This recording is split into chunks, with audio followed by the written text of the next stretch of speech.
आज हम TP act के सेक्शन 18, 19 और 21 कंप्लीट करेंगे। सेक्शन 18 पर जो एमसीक्यूज क्वेश्चन पूछा जाता है वो ये बनता है कि सेक्शन 18 रिलेटेड विद, तो वहाँ आपको बताना है doctrine of cypres. Doctrine of cypres को हिंदी में बोलते हैं यथाशक्य सामीप्य का सिद्धांत।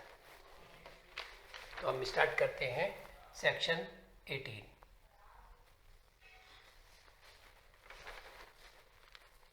Doctrine of cypres. Doctrine of cypres को हिंदी में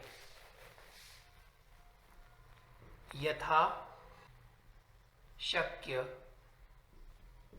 सामीप्य का सिद्धांत भी कहते हैं। लेकिन जब हम लोग बेरक्त में देखेंगे वहां सेक्शन 18 पे लिखा हुआ है लोक के फायदे के लिए शाश्वतिक अंतरण, transfer in perpetuity for benefit of public. Section 14 में हम लोग ये देख के आए थे कि वहाँ लिखा हुआ था रूल अगेंस्ट परपेट्यूटी, यानी शाश्वतता के विरुद्ध नियम, और यहाँ 18 में लिखा हुआ है शाश्वतिक अंतरण। इन दोनों में क्या अंतर है? सेक्शन 14 तो शाश्वत रूप से किसी भी अंतरण को रोकने से मना करता है, और 18 कहता है कि शाश्वत अंतरण किया जा सकता है। वहां शाश्वत अंतरण को रोकना भी लोक हित के लिए है। यहां पर शाश्वत अंतरण का मतलब भी यहां लोक हित में रखा गया है। तो एक तरह से हम ये कह सकते हैं कि धारा 14 का ये अपवाद है धारा 18। धारा 18 जो कहता है कि शाश्वत अंतरण किया जा सकता है, ट्रांसफर इन परपेट्यूटी किया जा सकता है, लेकिन उसमें कंडीशन ये है कि for the benefit of public, लोक हित में होना चाहिए। धारा 14, 16 और 17 में के निर्बंधन ऐसे संपत्ति अंतरण की दशा में लागू नहीं होंगे जो लोक के फायदे के लिए, अब लोक के फायदे के लिए जिसमें बताया गया है धर्म, ज्ञान, वाणिज्य, स्वास्थ्य, क्षेम को या मानव जाति के लिए फायदाप्रद किसी अन्य उद्देश्य को अग्रसर करने के लिए किया गया हो। अगर संपत्ति का जो ट्रांसफर किया गया है वो किसी धर्म को, ज्ञान को, वाणिज्य को, इनके उद्देश्य को अग्रसर करने के लिए, ट्रांसफर का जो उद्देश्य है वो ये है कि ज्ञान का प्रचार हो, ज्ञान की उन्नति हो, वाणिज्य की उन्नति हो, धर्म की उन्नति हो। इस हेतु यदि आपने कोई प्रॉपर्टी ट्रांसफर करी है तो वो शाश्वत रूप में स्वीकार्य है। सेक्शन 18 कहता है the restrictions in section 14, 16 and 17 shall not apply. 14, 16, 17 ने जो रेस्ट्रिक्शंस इंपोज कर रखी हैं एज अ ट्रांसफर इन परपेट्यूटी, वो शैल नॉट अप्लाई, वो यहां अप्लाई नहीं होंगी in the case of a transfer of property, ऐसे मामले में, ऐसे केस में जहां प्रॉपर्टी का transfer for the benefit of the public in the advancement of religion, knowledge, commerce, health, safety और any other object beneficial to mankind. अब एक एग्जाम्पल ले लेते हैं इसका, जैसे कि आपको ये कंसेप्ट और अच्छे से क्लियर हो जाए। जैसे कि एक व्यक्ति ने फैन, 1000 फैन, ये भी प्रॉपर्टी है, ट्रांसफर करते हैं यूनिवर्सिटी को। यूनिवर्सिटी के अंदर लाइब्रेरी में, सपोज लाइब्रेरी बंद हो गई तो ये फैन वापस लौट के ए के पास नहीं आएंगे, बल्कि ये फैन इसी तरह से यूनिवर्सिटी में, लाइब्रेरी अब नहीं है तो कोई बात नहीं, स्टोर रूम के अंदर, क्लासरूम्स के अंदर, लैब्स के अंदर आप इन फैन को फिर वहां यूज ले सकते हैं, क्योंकि अब ये फैन ए ने हमेशा के लिए ट्रांसफर कर दिए। अब इससे बेनिफिट किसको हो रहा है? पब्लिक को बेनिफिट हो रहा है, लोक हित में है, इसलिए इस तरह का ट्रांसफर सेक्शन 18 में वैलिड है। तो ये था सेक्शन 18। और अब हम चलते हैं सेक्शन 19 और 21 के बीच में, जो कि एग्जामिनेशन पॉइंट ऑफ व्यू से बहुत इंपॉर्टेंट है।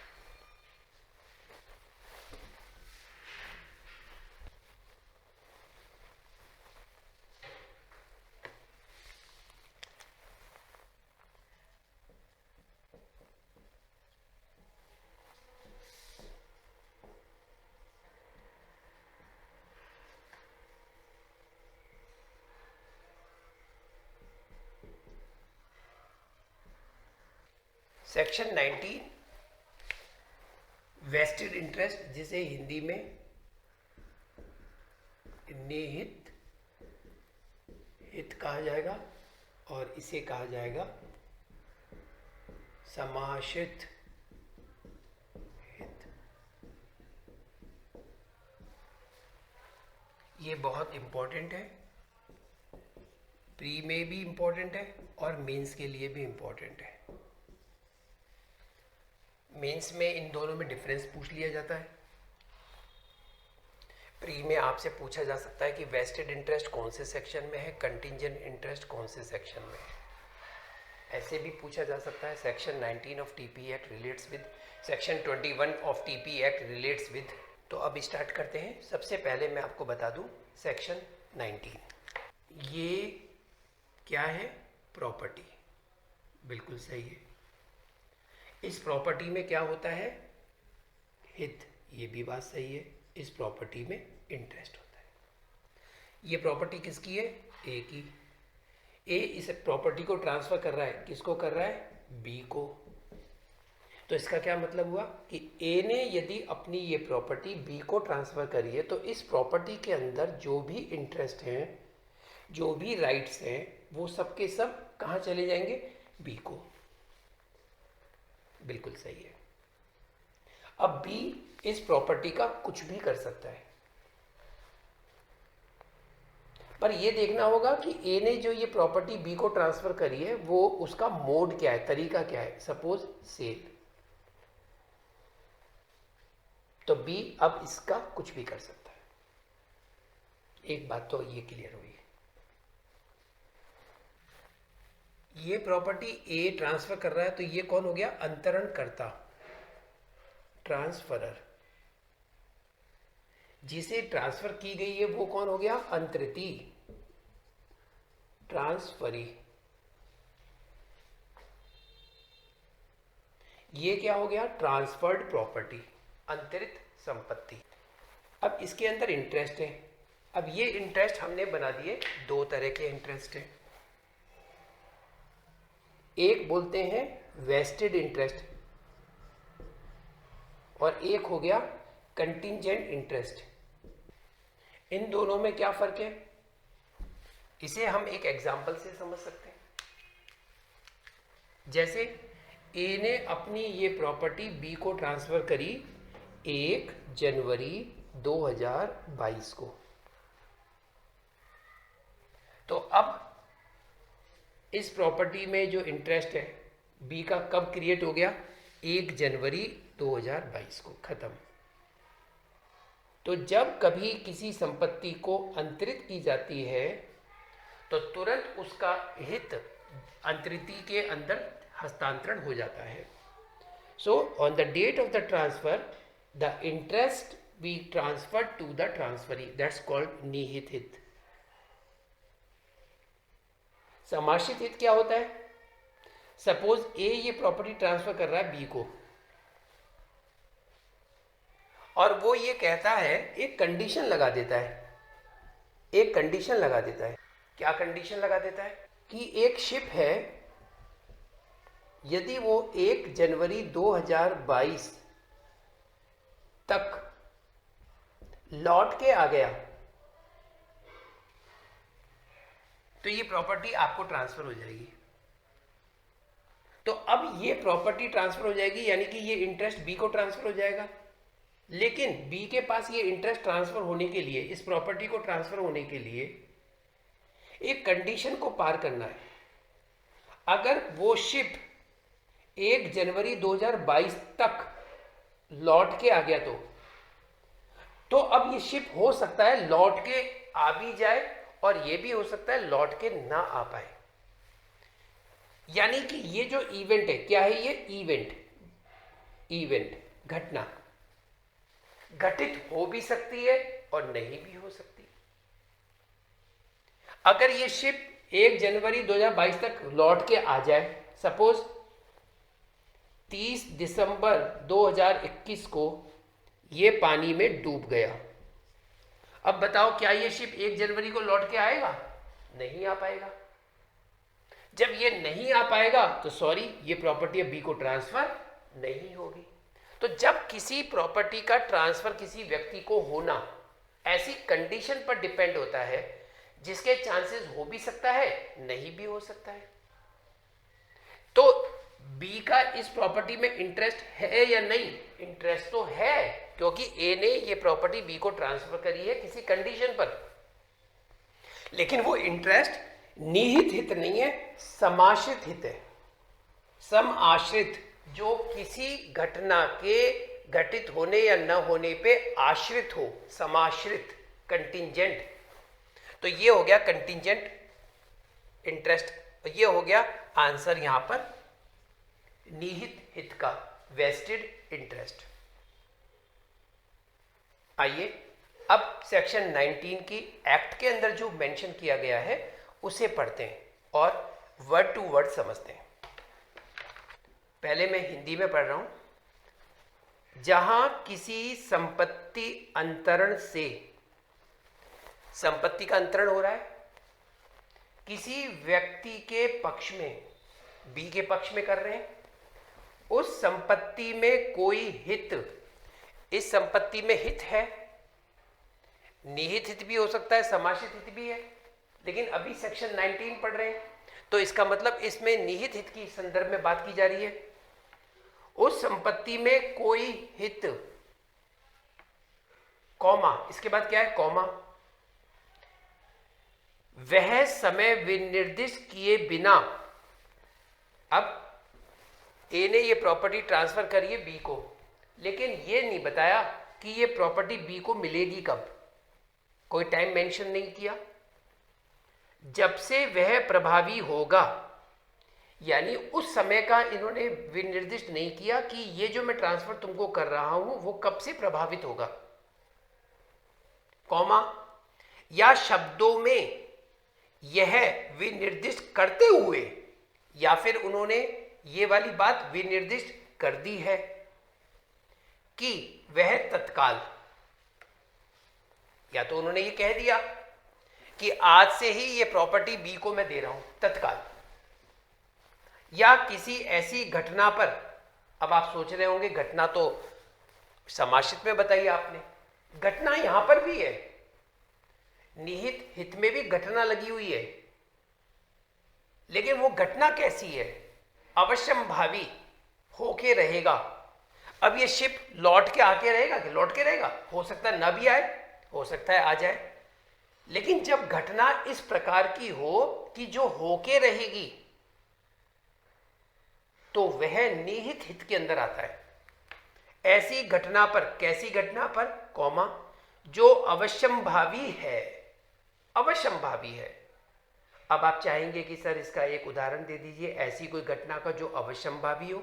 बिल्कुल, मान लीजिए ए ने ये प्रॉपर्टी बी को ट्रांसफर करी और ये कह दिया जब सी मर जाएगा, जब सी मर जाएगा तो ये प्रॉपर्टी तेरे को ट्रांसफर हो जाएगी। तो ये घटना कैसी है? अवश्यंभावी, क्योंकि जिसका जन्म हुआ है उसकी मृत्यु होगी ही होगी। सी आया है तो मरेगा मरेगा, घटना अवश्यंभावी है। तो ए ने कहा ये प्रॉपर्टी मैं तुझे ट्रांसफर कर रहा हूं, सी के मरने के बाद तुझे ये ट्रांसफर हो जाएगी। तो ये कैसा, तो बी के पास इस प्रॉपर्टी को लेकर के कैसा हित ट्रांसफर हो गया? निहित हित। तो क्या ये कब करा इन्होंने ट्रांसफर? 1 जनवरी 2022 को। तो क्या बी अब ये प्रॉपर्टी ले ले? नहीं, रुको, सी को मर जाने दो। सी जब मर जाएगा तो ये प्रॉपर्टी बी के पास, अब इसे कोई नहीं छेड़ सकता बीच में। तो बी के पास कैसा हित गया? निहित हित। तो एक तरह से ये मान लीजिए जहां पर बी अंतरिति ट्रांसफरी इस बात से आश्वस्त हो जाता है कि प्रॉपर्टी तो अब मेरे पास ही आएगी, तो वो निहित हित हो गया। प्रभावी होगा, सृष्ट किया जाता है, कॉमा, यहां तक तो आपको क्लियर हो गया। आगे, वहां जब तक कि अंतरण के निबंधनों से प्रतिकूल आशय प्रतीत न होता हो, जब तक कि अंतरण के निबंधनों से प्रतिकूल आशय प्रतीत न हो। अच्छा, जब कोई किसी व्यक्ति को प्रॉपर्टी ट्रांसफर करता है तो उसमें यह नहीं लिखता कि मैं निहित हित अंतरित कर रहा हूं, वो तो केवल अपनी शर्तें लिखता है, टर्म्स लिखता है। उन टर्म्स को पढ़ने के बाद ही आप उसका इंटेंशन समझें। जैसे ए ने ये कहा कि मैं ये प्रॉपर्टी बी को ट्रांसफर करता हूं, जो कि उसको सी के मरने के बाद मिलेगी। तो इस निबंधन से रेस्ट्रिक्शन लगी हुई है। इस निबंधन को पढ़ने के बाद आपको क्या आशय लगता है कि ये निहित हित के अनुकूल है या प्रतिकूल? अनुकूल है, निहित हित के प्रतिकूल नहीं है। तो जब निबंधनों को पढ़ करके उनके आशय से कोई प्रतिकूल आशय प्रतीत न हो तो ऐसा हित निहित हित कहलाता है। यह हो गया आपका सेक्शन 19 का पहला पैरा। अब इंग्लिश में देखते हैं। Where on a transfer of a property and interest there in created in favor of a person without specifying the time। आपने कोई टाइम स्पेसिफाई नहीं किया। किस बात का time? when it is to take effect। ये इफेक्टिव कब से होगा? या फिर in terms specifying that it is to take effect forthwith। forthwith का मतलब है तत्काल, immediately। और on the happening of an event, या फिर ऐसे इवेंट के होने पर विच मस्ट हैपन, ये इंपॉर्टेंट हाईलाइट कर लीजिए, मस्ट हैपन, जो होके रहेगा। Such interest is vested interest unless a contrary intention appears from the terms of the transfer. वो जो ट्रांसफर करी है उसमें जो टर्म्स लिखी है उससे कोई कॉन्ट्ररी इंटेंशन अपीयर नहीं होना चाहिए। अगर इसने जो कंडीशंस टर्म्स लिखी है उससे कुछ कॉन्ट्ररी इंटेंशन अपीयर होता है, यानी कि वेस्टेड इंटरेस्ट वाला नहीं होता है, तो फिर वो वेस्टेड इंटरेस्ट नहीं कहलाएगा। सेकंड लाइन क्या कहती है? सेकंड पैरा समझ लीजिए, जो एक लाइन में लिखा हुआ है और बहुत इंपॉर्टेंट है। निहित हित कब्जा अभिप्राप्त करने से पहले अंतरिति की मृत्यु हो जाने से विफल नहीं हो जाता। इसका मतलब यह है कि मान लीजिए अब ए ने ये प्रॉपर्टी बी को ट्रांसफर करी और ये कह दिया सी के मरने के बाद तुझे मिलेगी, तो ये कैसा इंटरेस्ट ट्रांसफर हो गया बी के पास? Vested interest. अब हुआ ये कि सी के मरने से पहले बी मर गया, सी के मरने से पहले बी की डेथ हो गई। तो अब इसका मतलब ये नहीं है कि जब सी मरेगा तो ये प्रॉपर्टी वापस लौट के ए के पास आएगी, नहीं। सी के मरने के बाद ये प्रॉपर्टी बी के जो वारिस होंगे, जो उसके लीगल हेयर्स होंगे, उनके पास चली जाएगी। ये यदि ट्रांसफरी की सी के मरने से पहले डेथ हो जाती है तो ये प्रॉपर्टी सी के मरने के बाद इस बी के जो वारिस हैं, जो लीगल हेयर्स हैं, उनके पास चली जाएगी। A vested interest is not defeated by the death of the transferee before he obtain possession। possession लेने से पहले यदि इसकी डेथ हो जाती है तो वेस्टेड इंटरेस्ट जो ट्रांसफर हुआ था बी में वो डिफीट नहीं होगा, बल्कि ये कहां चल जाएगा? इसके हेयर्स के पास। जितना इंपॉर्टेंट ये था उतना ही इंपॉर्टेंट एक्सप्लेनेशन है। आइए अब हम इसके एक्सप्लेनेशन को पढ़ते हैं, और एक्सप्लेनेशन क्या कहता है उसे सुनिए। An intention that an interest shall not to be vested is not to be inferred merely from a provision। देखो, पहली बात तो ये कि जो स्पष्टीकरण की लैंग्वेज है वो बहुत नेगेटिव सेंस में दी हुई है, आपको उसी तरह से समझना है। मैं आपको पहले बता देता हूँ कि ये बोल क्या रहा है नेगेटिव में, फिर मैं आपको बताऊंगा इसको हम इस तरह से भी बोल सकते हैं, लेकिन जो लिखा हुआ है उसे समझो। इसने कहा है an intention that an interest shall not to be vested. अब मैं इसे हटा देता हूं, अब आप इसको समझना। एन इंटेंशन कैसा intention? An intention that an interest shall not to be vested is not to be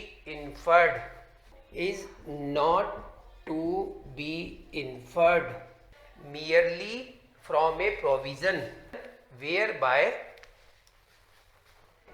the बस। अब इससे आगे 4 पॉइंट आएंगे, वो मैं आपको बताता हूं। सबसे पहले आप इसे समझिए। कहता है यह आशय, हिंदी में लास्ट लाइन में लिखा हुआ है इस पर, यह आशय की हित निहित नहीं होगा, अनुमित न किया जाएगा। यह आशय अनुमानित नहीं किया जाएगा।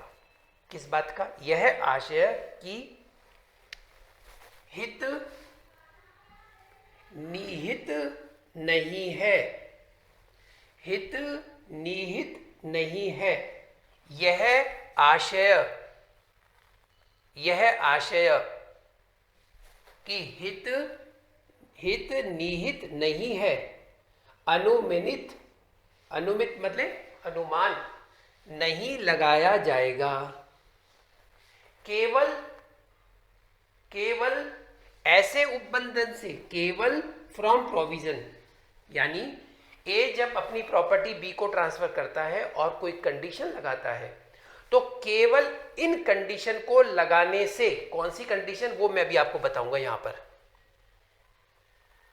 ए अपनी प्रॉपर्टी बी को ट्रांसफर कर रहा है और कोई निर्बंधन लगा रहा है, कोई कंडीशन लगा रहा है, तो उन कंडीशन को लगाने मात्र से यह अनुमानित, यह इन्फर्ड नहीं लगाया जाएगा कि जो हित ट्रांसफर हुआ है अंतरिति को, वो निहित हित नहीं है।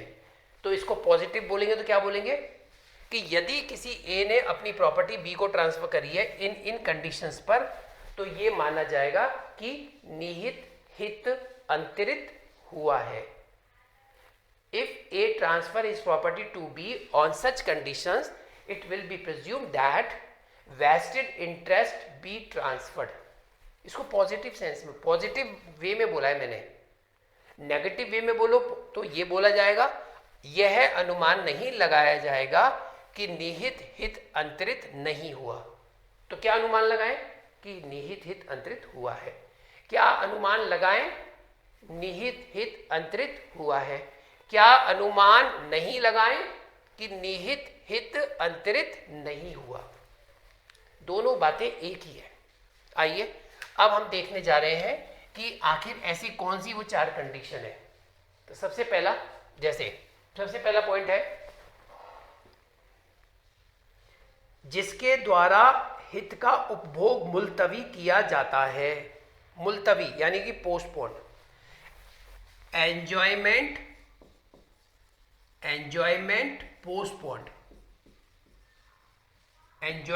पोस्टपोन। अब इस बात को समझिए, ए ने प्रॉपर्टी बी को ट्रांसफर करी 1 जनवरी 2022 को, और ये कंडीशन लगा दी कि बी इस प्रॉपर्टी का एंजॉयमेंट करेगा 20 अप्रैल 2023 को। तो ए ने क्या किया, इस प्रॉपर्टी को ट्रांसफर किया बी को। कब किया? 1 जनवरी 22 को। और ये कह दिया कि बी इस प्रॉपर्टी का जो एंजॉयमेंट कर पाएगा वो करेगा 20 अप्रैल से। तो इस बी के पास कौन सा इंटरेस्ट ट्रांसफर हो गया? Vested interest. तो यहां पर यही है, इस तरह की कंडीशन लगाने से आप यह अनुमानित नहीं करेंगे कि उसे निहित हित ट्रांसफर नहीं हुआ है। यानी कि अगर ऐसी कंडीशन लगा दी गई है तो यह माना जाएगा कि बी के पास इस प्रॉपर्टी का वेस्टेड इंटरेस्ट ट्रांसफर हो गया है। नेक्स्ट, सेकंड, मुलतवी किया जाता है या उसी संपत्ति में कोई पूर्विक हित किसी अन्य व्यक्ति के लिए दिया जाता या आरक्षित किया जाता है। इसको समझिए, where by a prior interest in the same property is given और reserve to some other person. Second point आया है प्रायर इंटरेस्ट का। प्रायर इंटरेस्ट, आपने क्या किया है कि प्रायर इंटरेस्ट किसी और को दे रखा है। जैसे ए ने कहा ये प्रॉपर्टी मैं बी को ट्रांसफर कर रहा हूं, लेकिन पहले ये सी अपने जीवन काल तक, फॉर लाइफ, अपने पास रखेगा, उसके बाद बी के पास आएगा। तो सी के पास कैसा इंटरेस्ट है? प्रायर इंटरेस्ट, पूर्व हित। तो बी के पास आएगा कब? जब सी मर जाएगा। प्रायर इंटरेस्ट इसके पास है। तो इसका मतलब यह है कि ए ने जो ये प्रॉपर्टी बी को ट्रांसफर करी है, लेकिन कंडीशन ये लगा दी कि सी के बाद तेरे को मिलेगी, प्रायर इंटरेस्ट पूरा होने के बाद। तो बी के पास कैसा इंटरेस्ट गया? वेस्टेड इंटरेस्ट ट्रांसफर हो गया। ये है मतलब इसका। आइए अब तीसरी बात देखते हैं। या उस संपत्ति से उद्भूत आय को उस समय तक वंचित किए जाने का निर्देश दिया जाता है जब तक उपभोग का समय नहीं आ जाता। whereby income arising from the property is directed to be accumulated until the time of enjoyment arrive। यहां क्या हुआ? एक्यूमुलेटेड इनकम की बात आ गई। तीसरा पॉइंट, एक्यूमुलेटेड इनकम। इसका मतलब क्या हुआ? ए ने ये प्रॉपर्टी बी को ट्रांसफर करी और इस शर्त के साथ कि इस प्रॉपर्टी से होने वाली इनकम, इस प्रॉपर्टी से होने वाली इनकम जब तक बी 18 साल का नहीं हो जाता, इस प्रॉपर्टी से होने वाली इनकम सी के पास रहेगी। तो अब ये प्रॉपर्टी की इनकम सी के पास आ रही है। जब प्रॉपर्टी किसी को ट्रांसफर करेंगे तो पूरी करेंगे, लेकिन ए ने ये कंडीशन लगा दी 18 साल हो जाएगा तो ये सारी इनकम ये इसको दे देंगे। तो ये इस तरह की कंडीशन लगाने से ये मत समझना कि बी के पास वेस्टेड इंटरेस्ट ट्रांसफर नहीं हुआ। यानी कि बी के पास जो ट्रांसफर हुआ है हित, वो निहित हित ट्रांसफर हो गया है। ये है इसकी तीसरी कंडीशन। और अब आ रही है लास्ट, उसे ध्यान से देखें। लास्ट कंडीशन वो कहता है यदि कोई विशेष घटना, केवल किसी उपबंध में कि यदि कोई विशेष घटना घटित हो जाए तो वह हित किसी अन्य व्यक्ति को संक्रांत हो जाएगा। until the time of enjoyment, that if a particular event shall happen, the interest shall pass to another person। if, चौथा पॉइंट कहता है if a particular event shall happen, condition लगाइए ए ने अपनी प्रॉपर्टी बी को ट्रांसफर करते समय। If a particular event shall happen, the interest shall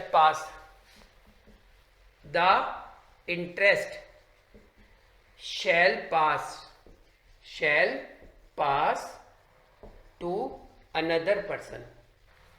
अगर ए अपनी प्रॉपर्टी बी को ट्रांसफर कर रहा है और उसने एक कंडीशन ये लगा दी कि यदि पर्टिकुलर इवेंट हैपन, घटित हो जाता है, तो इस प्रॉपर्टी में जो इंटरेस्ट है शैल पास टू अनदर पर्सन, किसी और व्यक्ति को चला जाएगा।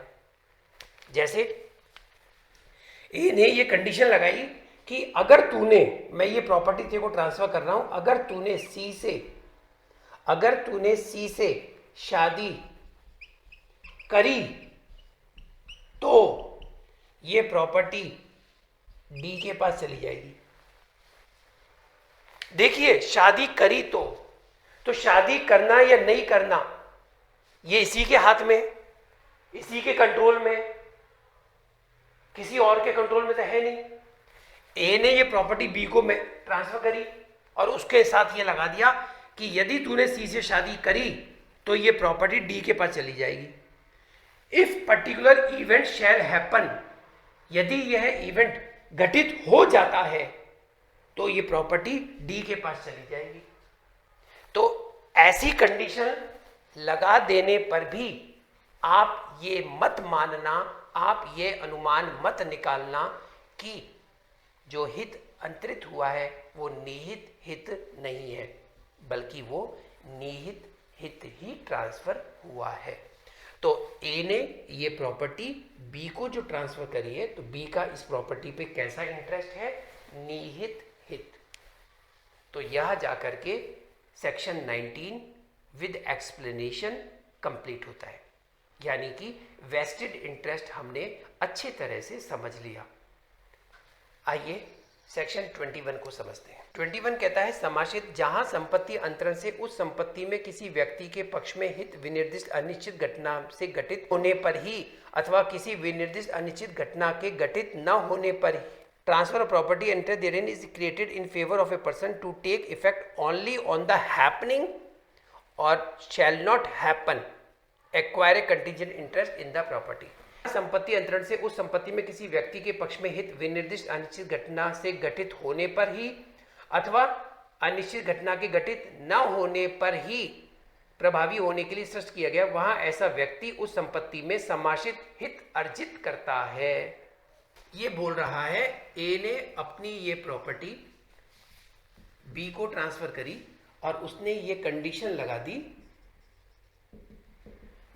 कि ये एक शिप XYZ नाम का एक शिप 1 जनवरी 2022 को आ जाएगा, यानी कि घटना घट जाएगी तो ये प्रॉपर्टी आपको ट्रांसफर हो जाएगी। या फिर 1 जनवरी 2022 को नहीं आ पाएगा तो ये प्रॉपर्टी आपको मिल जाएगी।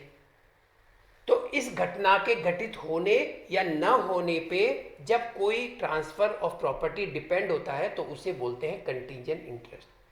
तो बी के पास इस प्रॉपर्टी का इंटरेस्ट ट्रांसफर तो हुआ है, लेकिन कौन सा हुआ है?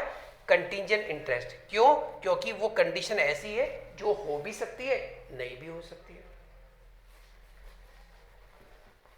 अब देखिए, इसका एक एक्सेप्शन है, इसका एक एक्सेप्शन है। 21 का जो एक्सेप्शन है वो एक तरह से आपको सेक्शन 19 का जो स्पष्टीकरण है वही समझ में आता है। क्या हुआ? कहता है 21 का एक्सेप्शन कहता है कि जहां संपत्ति अंतरण के अधीन कोई व्यक्ति उस संपत्ति में किसी हित का हकदार कोई विशिष्ट आयु प्राप्त करने पर हो जाता है। यानी ए ने क्या किया? अपनी ये प्रॉपर्टी बी को ट्रांसफर करी और ये कह दिया कि भैया जब तू 18 साल का होगा तब तुझे ये चीज मिलेगी, और अंतरक उसको वह आय भी आत्यंतिक देता है, आत्यंतिक एब्सोल्यूटली, जो उसके वह आयु प्राप्त करने से पहले ऐसे हित में उद्भूत हो। यह निर्देश देता है कि वह आय या उसमें से उतनी जितनी आवश्यक हो उसके फायदे के लिए उपयोजित की जाए। अब मान लीजिए इससे जो प्रॉपर्टी से इनकम हो रही है वो इनकम सी के पास है, इकट्ठी करी रखी है, तो वो सारी इनकम भी बी को इस पर्टिकुलर एज पर ट्रांसफर कर दी जाए, या फिर पूरी इनकम नहीं उसमें से कुछ भाग। ये ए अगर कंडीशन डाल देता है तो बी को ये प्रॉपर्टी कब मिलेगी? जब ये 18 साल का होगा। बी को ये प्रॉपर्टी का इनकम कब मिलेगा? जब ए ने जो कंडीशन डाल रखी है कि जब वो 18 साल का हो जाए तब उसको दे दिया जाए, पर्टिकुलर एज, एक एज फिक्स कर दी। तो वहां ऐसा हित समाश्रित हित नहीं है। तो बी के पास जो हित पहुंचा है इस तरह की कंडीशन का, वो समाश्रित हित नहीं है, इसीलिए ये अपवाद है। तो कैसा हित है? निहित हित है। ये बात हम सेक्शन 19 के एक्सप्लेनेशन के अंदर भी पढ़ करके आ रहे थे, इसलिए आप कंफ्यूज मत होना। निहित हित और समाश्रित हित यहाँ पर कंप्लीट होता है। तो आज हमने टीपी एक्ट के सेक्शन 18, 19 और 21 को अच्छे से समझ लिया है। Thank you very much.